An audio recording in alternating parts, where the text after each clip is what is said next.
Hi guys, Football-ManagerYouthDevelopment.co.uk here. In this video I'm going to teach you how to scout in lower league or non-league teams.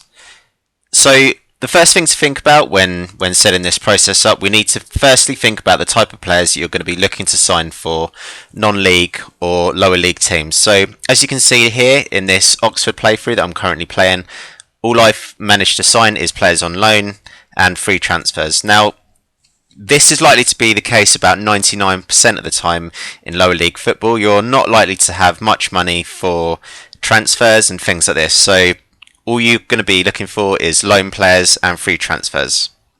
The next part that I just want to show you, so I'm just going to go to the scouting screen and I'm just going to go to assignments. Now, when you're managing a lower league team, you're likely to only have about 3 or 4 scouts. In this particular example, I've only got 3 scouts. Now, what I'm going to show you in this video is exactly how to set them scouts up to find your free players and your loan players. Now, what you want to be doing, if you will call Harry Scout 1, we'll call Mark Thomas Scout 1, and Harry Scout 2, and Craig Dean can be our Scout 3. So your first scout, who is Mark Thomas, this guy, throughout the season, you need him to be scouting the league that you're currently managing in. So obviously Oxford are in League 2, so I've set this scout up to be searching for players in League 2.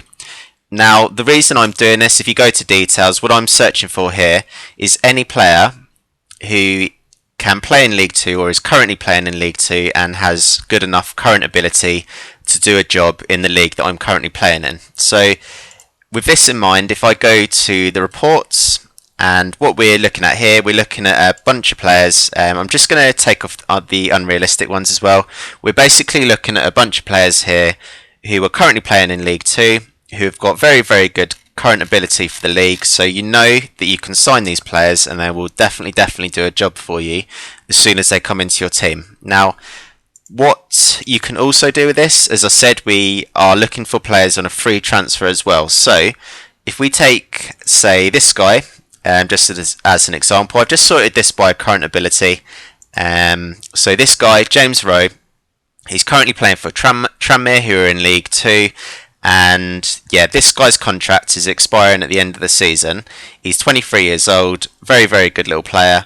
And yeah, so these are the type of players, if you're searching for players in the league that you're playing in, you'll be able to find these type of players and you can keep an eye on them just to make sure that when the season is like completely finished, you're going to be finding these type of players who, you know, you can get on free transfers basically.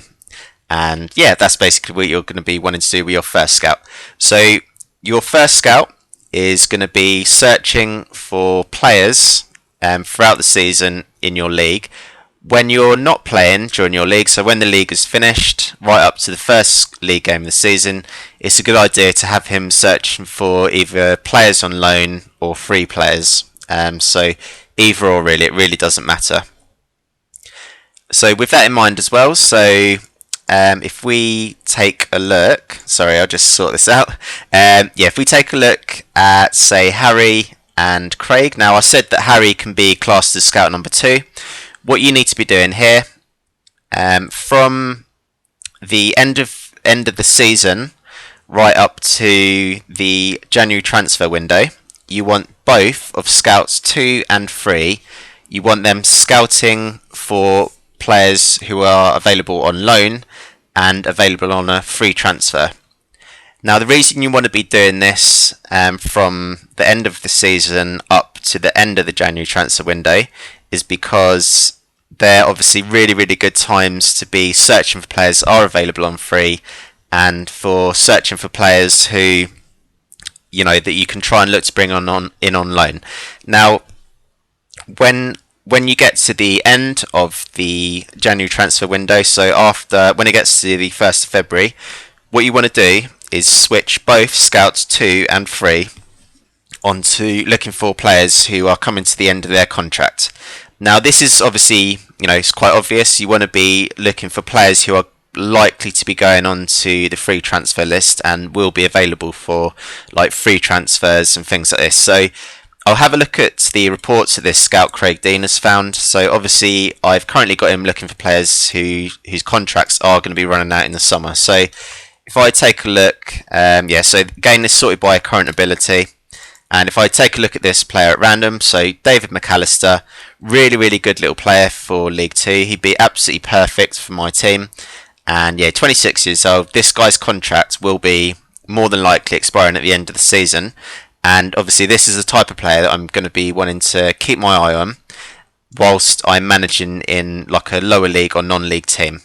So you can see here that all these players, once we know a little bit more about them, they could have quite good potential ability. Current ability. Once we do find out more about them, so you can see here this other guy. He's actually managed to sign a new contract, but his contract was expiring. So yeah, this guy Craig Eastman, his contract is likely to be expiring at the end of the season, so he'll be available on a free transfer. He's only 24 years old, and certainly he'd be a really good League 2 player. If we do stay in that league. So you can see here how it works. If you're viewing this video on YouTube or you're viewing it on my website, which is going to be linked on YouTube to my site, what I've basically done is written a full description of how to do this and the processes that you need to take to ensure that you're finding as many free transfers and loan players as possible. Now, my biggest tip that I could ever give you when managing in non-league or a lower league team is to just search for current ability.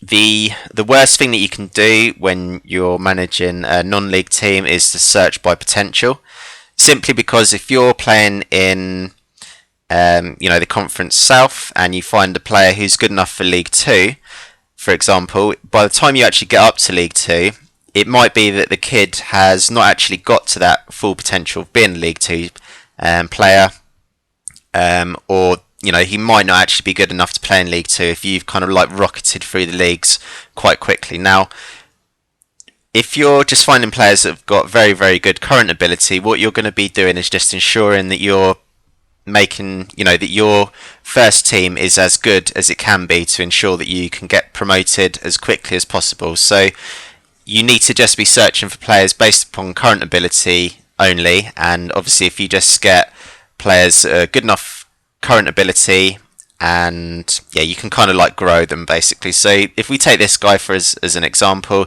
he signed a new contract with York just because he's a good player, but you can see here, if he was to come into our first team, he'd be a very good player for the senior team, and he has the potential to go on and far exceed that based upon the attributes that we know about that this guy's got. So if you just sort by current ability, you will still be finding players who are young, like Josh Carson for an example, and these players, even with good enough ability at this stage of their careers, they can go on to develop even further and fulfill their potential ability. As I said, I am like doing a complete guide of this in the description of my YouTube video, and there is going to be like a write-up of it basically on my website. But the basic idea is that you have one scout looking for players in your league, and when the league season's finished, you have him searching for free players or loan players. Then you have scouts 2 and 3 who are always going to be searching from the summer transfer window right up to the 1st of February. They're going to be looking for loan players and free transfers. Now, what I'd recommend with scouts 2 and 3 is that you rotate them. So if one of them's looking for loan players, the other one's looking for free transfers, etc. Now, and then what you obviously want to do, so then scouts 2 and 3, who in this case is Craig and Harry, as soon as he got to the 1st of February, I've got both these players looking for players whose contracts are expiring at the end of the season, simply because the transfer windows are shut, so I can't physically sign any players on loan or anything like that. And plus, it'll give you, a heads up kind of thing on what players whose contracts are expiring, and it'll give you an idea of who you need to be looking at during the summer once their contracts has expired. I hope this video provides you some help if you are managing like a lower league team or a non-league team. I found this method works really well, and basically it works because you're always searching for players that you need to be finding. You're not going to be having any transfer budget at all when you're managing a lower league team. So as you can see here, my transfer budget, I've got absolutely nothing remaining, but I have got a bit of wage budget. So yeah, I am just looking for free players and loan players. I hope you like this video, guys. If you do, I'm going to be making lots of more videos like this for Football Manager 2015. Please do subscribe to my channel as well. And yeah, thanks for watching this one.